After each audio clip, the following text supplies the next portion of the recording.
히브리서에 기록할 당시 이 히브리서를 받는 성도들의 교회들의 그런 상태에 대해서 그 상황이 어땠던가를 몇 번에 걸쳐서 말씀을 드렸습니다.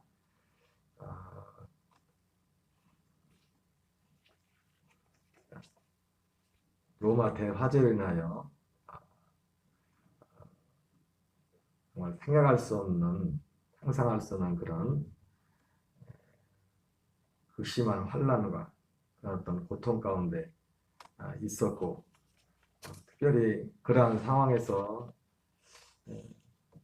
물론 아마 이 히브리서를 받은 이 교인들은, 성도들은 어떤 면에서는 어떤 환난에서는 어느 정도 피해 있는 그 어려움을 면한 그런 교인들이었을 겁니다. 그러니까 이 편지를 받게 되는 거죠. 편지 수시를 하게 되는 것이죠.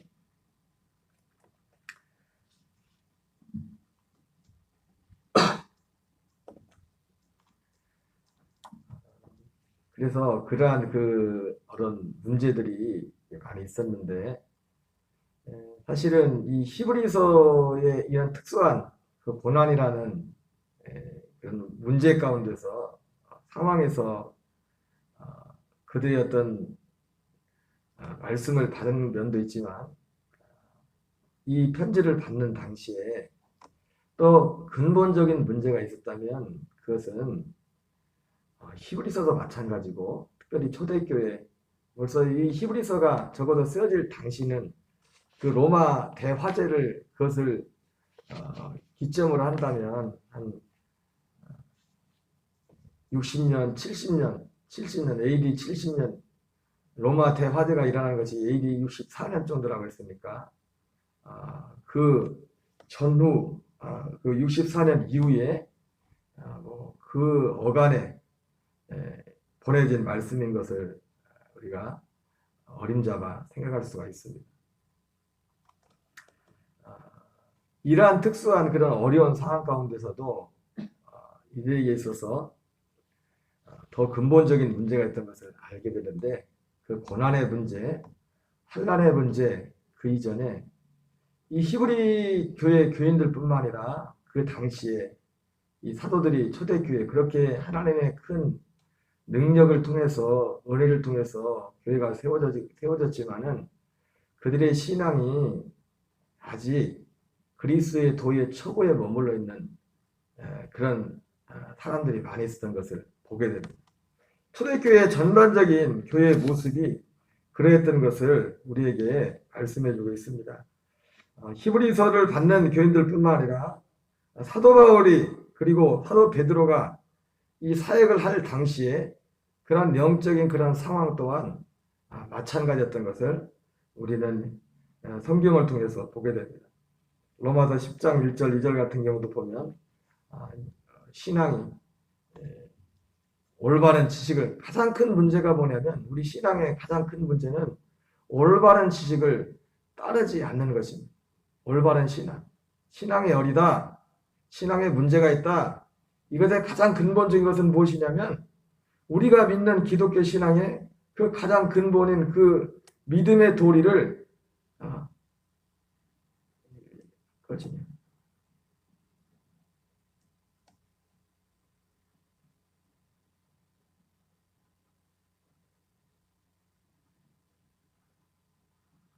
믿음의 도리를 쫓지 않는 것입니다.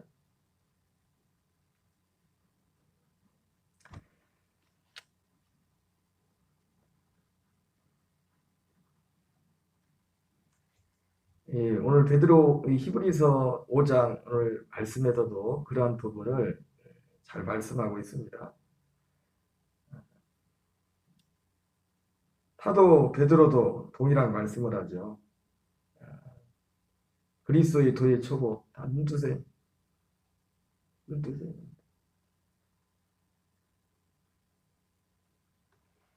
그리스도의 도의 초보를, 말 이상하게 나오네.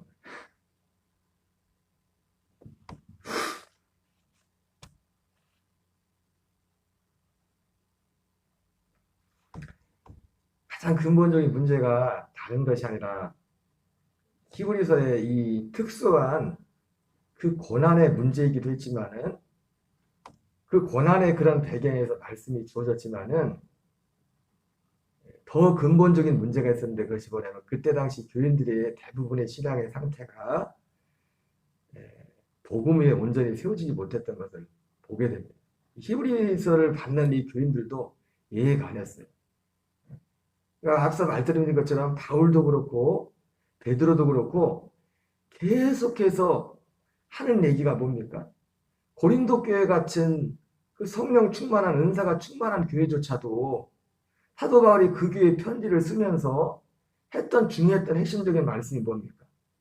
고린도 후서에는 그 얘기가 더 분명히 나와 있지만 고린도 전서에서는 너희들의 믿음이 어린아이 같은 신앙이다. 왜 이렇게 유치하냐? 그런 내용들이 고린도 전서에 전반적으로 그런 말씀을 합니다. 그렇게 은사가 충만하고 체험이 많고 그런데도 그들의 신앙에 대해서 사도 바울이 너희들 정말 참 유치하다. 그러면서 그 유치한 이유가 뭐냐? 근본적인 게 뭐냐? 후서에서도 그 얘기를 하지만 너희들이 다른 믿음을 따라간다. 고린도전서 10장에서는 그 유대인의 신앙을 빗대어 말하면서 유대인들의 신앙을 말하면서 사실은 유대인들의 예수님을 믿지 않은 그런 부분을 말한 것 같지만은 예수님을 믿는다고 하는 예수님을 받아들였다고 하는 당신들도 예수님을 거부하는 그들보다 물론 좀 낫겠죠. 예수님을 받아들였기 때문에 그러나 별 차이가 없다. 이 유대인 얘기를 했던 이유는 그들의 믿음을 점검하기 위해서 유대인들에게 열심히 있었으나 고린도 교인들에게도 열심히 있었겠죠. 은사가 있고 그런 일들이 일어났어요. 그러나 사도 베드로는 고린도 교회에서 고린도 전서에서 고린도 교인들이 뭐라고 합니까? 너희들이 어린아이 같은 신앙이다. 어린아이 같은 신앙이다. 이렇게 유치하냐. 고린도 후서에서는 뭐라고 합니까? 다른 복음을 따라간다는 거죠. 결국 이 복음, 여러분 복음은 오직 하나의 복음밖에 없습니다. 어제도 말씀드렸지만은 은혜의 보좌 앞에 나가라고 했는데 은혜의 보좌 앞에 나가라고 하기 전에 그 앞에 전반적으로 흐르는 게 뭡니까? 그의 음성을 듣거든 너희 마음을 강팍해 하지 말라는 겁니다. 그의 소리를 들으라는 겁니다. 은혜의 보좌 앞에 나간다는 것은 단순히 내가 죄 짓고 잘못했으니까 나를 좀 용서해 주십시오. 그리고 내 문제를 해결해 주십시오. 그게 아니라 근본적인 그 은혜의 보좌 앞에 그 핵심은 뭐라고 했습니까? 결국은 하나님의 약속인 그리스도의 그 생명 안에 들어가는 겁니다. 생명에 연합하는 겁니다. 예수 그리스도의 생명과 연합한다는 것은 내 육신, 내 자아, 옛사람은 그것은 사라지는 겁니다. 그것이 죽음이 없이는 이 생명의 은혜의 보좌 앞에 나갈 수가 없어요.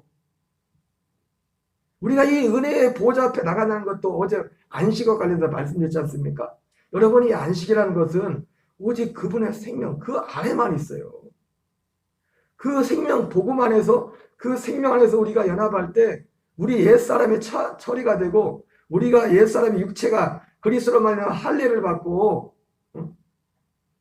이면적 유대인이 아니요 할례는 마음의 할지라는 것처럼 우리가 할례를 받고 그 생명과 연합한 그 사람만 진짜 참 안식이 거기에 있는 겁니다. 하나님이 자기 일을 신같이 이미 안식에 들어간 자는 자기 일을 신다. 자기 일을 신다. 그렇게 말씀하신 겁니다. 근데 오늘 히브리서도 보면은 히브리서가 그런 고난의 문제도 있었지만 고난의 문제뿐만 아니라 전반적으로 이들의 신앙이 참 어렵고 힘들었던 부분이 뭐냐면 이 부분이 제대로 아직 안 돼 있는 겁니다. 그래서 이 뒤에도 이 오늘 5장 후반부에도 나오겠지만은 그 하고자 하는 얘기 너희들이 그리스도의 도의 초보의 몸을 이 대제사장에 대해서 말씀을 하면서도 이 히브리서 기자를 향해서 이 편지를 쓴 사람이 내가 너희들한테 특히 멜기세덱에 대한 말씀을 이렇게 하지만 물론 이 말씀을 하고자 한 것은 예수 그리스도가 대제사장으로서 아론의 지파를 따르는 대제사장과는 비교할 수 없는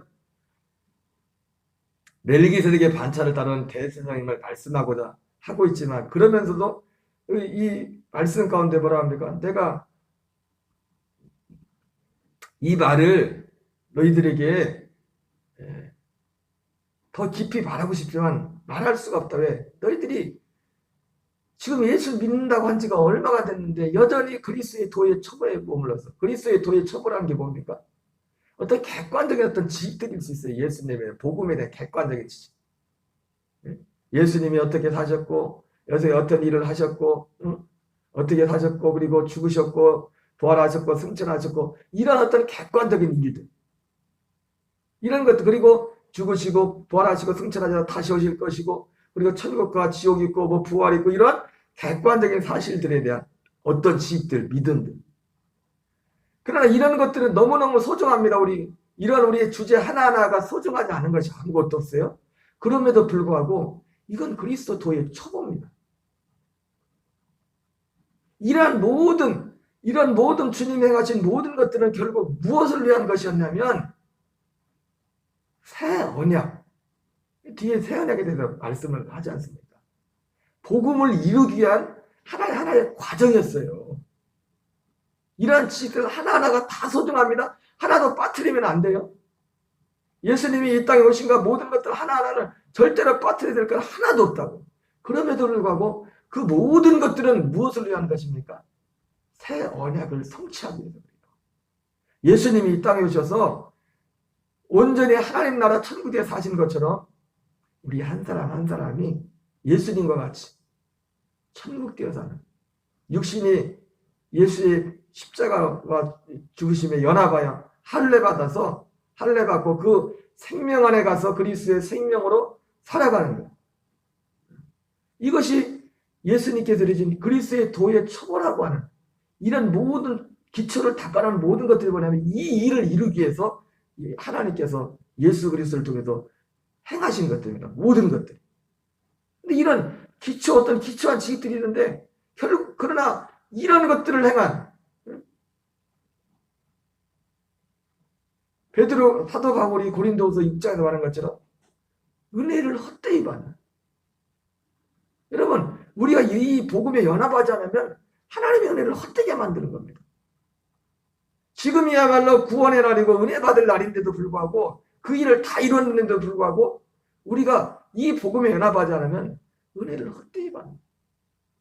그러니까 히브리 교회에도 이때 당시 고난에 실제로 물리적으로 하는 그 고난, 또 그 고난 가운데서 침묵하시는 같은 그런 그 상황 가운데서 히브리서를 받는 이 교인들이, 히브리 그리스도인들이 갈등하고 고민하고 얼마든지 인간적으로는 이해가 되는 부분입니다.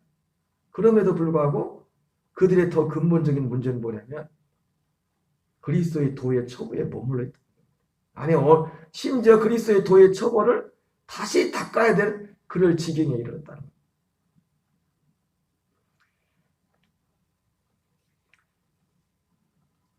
복음은 오직 이 그리스도의 복음밖에 없습니다.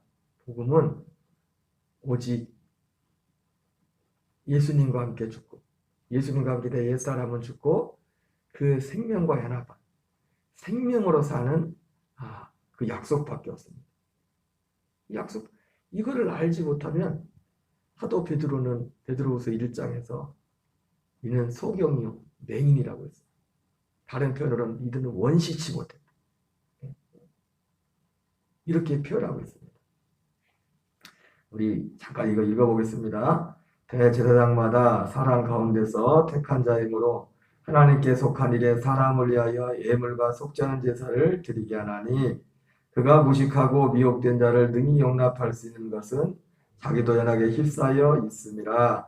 그러므로 백성을 위하여 속죄제를 드린 것과 같이 또한 자신을 위하여도 드리는 것이 마땅하니라. 이 전기는 아무도 스스로 취하지 못하고 오직 아론과 같이 하나님의 부르심을 받은 자라야 할 것이니라.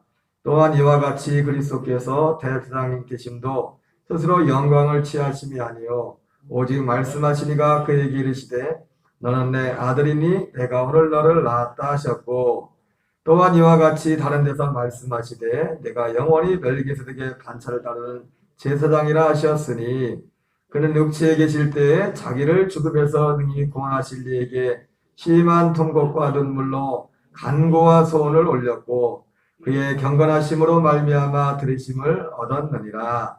그가 아들이시면서도 받으신 권한으로 순종함을 배워서 온전하게 되셨은즉 자기에게 순종하는 모든 자에게 영원한 구원의 근원이 되시고 하나님께 멜기세덱의 반차를 따르는 대제사장이라 칭하심을 받으셨나니라.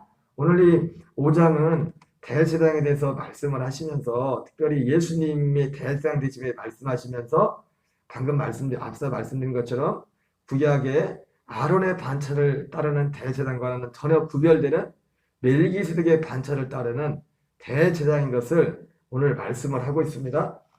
그럼에도 불구하고 이 뒤에서 물론 이 6장, 7장에도 그 부분에 대해서 다시 이제 멜기세덱의 반차를 따르는 대제사장이 무슨 말씀인가에 대해서 말씀을 하지만 그러나 이 말씀을 하면서 오늘 히브리 이 교인들에게 이렇게 말합니다. 11절을 읽겠습니다. 멜기세덱에 관하여는 우리가 할 말이 많으나 너희가 듣는 것이 두나무로 설명하기 어려우니라. 결정적으로 뒤에 그 멜기세덱에 대해서 말을 하지만은 이 대제사장 부분에 대해서 말을 하면서 하는 말이 뭡니까? 너희가 듣는 것이 두나무로 설명하기가 어렵다. 표현이 이렇게 있지만 결국 뭡니까? 어린아이라는 것, 신앙의 기초, 이 신앙의 어떤 기초 가운데 초보만 알고 있지 어떤 객관적 이런 것만 알고 있지 실제로 그 복음에 온전히 화합하여 연합하지 못했다는 거예요. 앞부분에서도 그 부분에 얘기해요. 그 믿음의 조상들이 왜 그들이 멸망을 했느냐? 그들이 먼저 복음을 받은 자이지만 그 복음의 믿음으로 화합하지 않았다. 연합하지 않았다.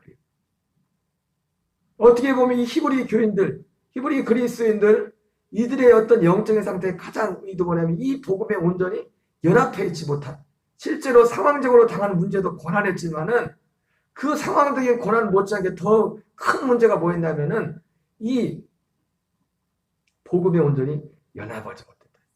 여러분 우리 예수님께서는 요한복음 16장에서 그런 말씀하지 않습니까? 내가 아버지께 구하는 것은 내가 너희를 세상에서 데려가기를 원하는 기도하는 게 아니라 세상에서 너를 지켜 너희를 보존하기로 하는. 그러면서 네가 세상에서는 환난을 당하는 담대하나 내가 세상을 이겼다 그렇게 말씀했어요. 여러분 우리가 어떻게 세상을 이깁니까? 하나님은 단지 우리가 인생에서 육신을 있는 동안에 환난에서 우리를 단순히 건져주시는 분이 아니에요. 환난을 이기게 하시는 분이죠. 이게 환난에서 건짐을 받는 길도 뭡니까?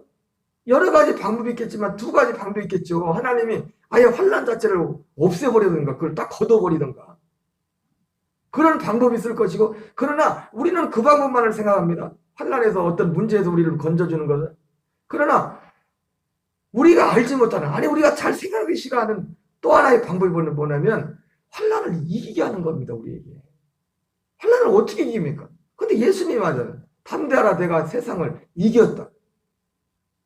세상을 이겼다. 어떻게 세상을 이깁니까? 복음에 연합할 때만 이길 수 있는 거예요. 그리고 거기에 연합해서 이길 때 세상을 이기게 되고 실제로 우리 예수님이 40일 동안 금식하시고 나서 마귀의 시험을 받았죠. 시험을 이겼죠. 이겼더니 어떻게 됩니까? 이기고 나니까 그 시험을 없애준 게 아니라 이기고 나니까 마귀가 떠나고 천사들이 와서 수종들더라 이거예요. 그냥 우리는 환난에서 문제도 이 문제를 해결해 주십시오. 그 문제만을 바라보고 그 문제를 당장 그것만 치워달라고 하지만 그러나 진짜 구원은 환경에서 나타나는 게 아니라 우리 마음에서 먼저 구원이 나타나는 겁니다. 구원은 예수님이 구원입니다. 예수님이 구원인데 예수님의 구원이 뭡니까? 예수님의 생명이 구원이에요. 생명이 드러날 때 그게 구원이라고요. 그것은 우리 몸 밖에 환경에 있는 게 아니에요. 우리 안에 있지, 우리 안에. 내가 생명이 있느냐 없느냐? 아들 있는 자에게는 생명이 있고 하나님의 아들 있는 자에게는 생명이 없느니 하나님의 아들의 이름을 믿는 너희 이것을 쓰는 것은 너희라 하여금 너희에게 생명이 있음을 알게 하게 합니다.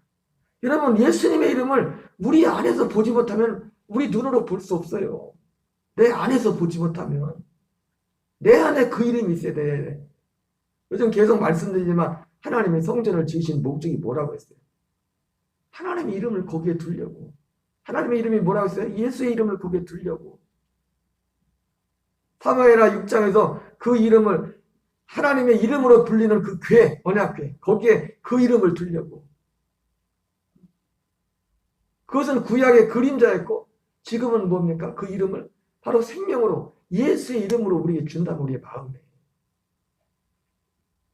그러니까 이 히브리 그리스도인들의 문제가 환경적인 문제도 문제지만 그 안에 온전히 그리스도로 너희 마음에 그리스도를 주로 담아 그 약속 가운데 잊지 못했던 것을 보게 됩니다. 멜기세덱에 관하여는 우리가 할 말이 많으나 너희가 듣는 것이 전함으로 설명하기 어려우니라. 12절 같이 있습니다. 때가 오래되었으므로 너희가 마땅히 선생이 되었을 터인데 너희가 다시 하나님의 말씀의 추보에 대하여 누구에게 가르침을 받아야 할 처지이니 단단한 음식은 못 먹고 젖이나 먹어야 할 자가 되었도다.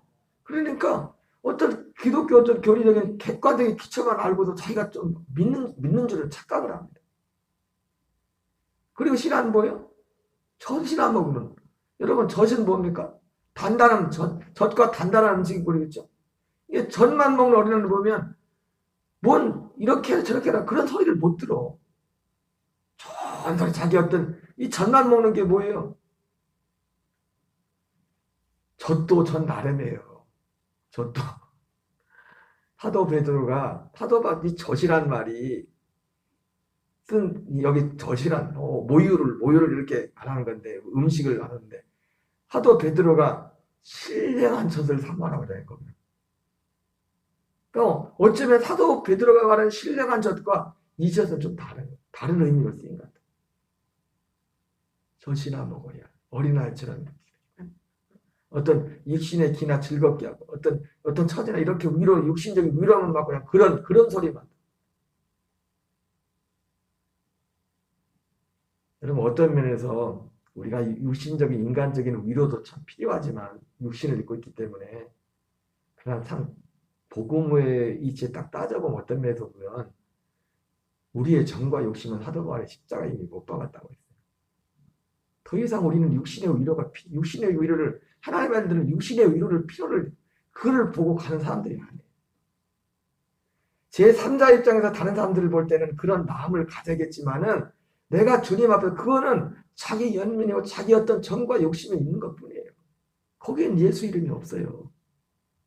예수님이 육신으로 입었을 때 그 육신의 그들의 모습에 대해서는 긍휼히 여겼지만 그러나 주님은 여러분 구원은 그 육신의 문제도 그 구원은 결국 육신의 문제 해결도 결국은 그 생명이 있을 때 그 생명이 드러날 때 거기서 육신의 문제도 해결되는 겁니다. 그런데 뭐든지 그냥 육신적인 것으로만 말이 통하지 않아요.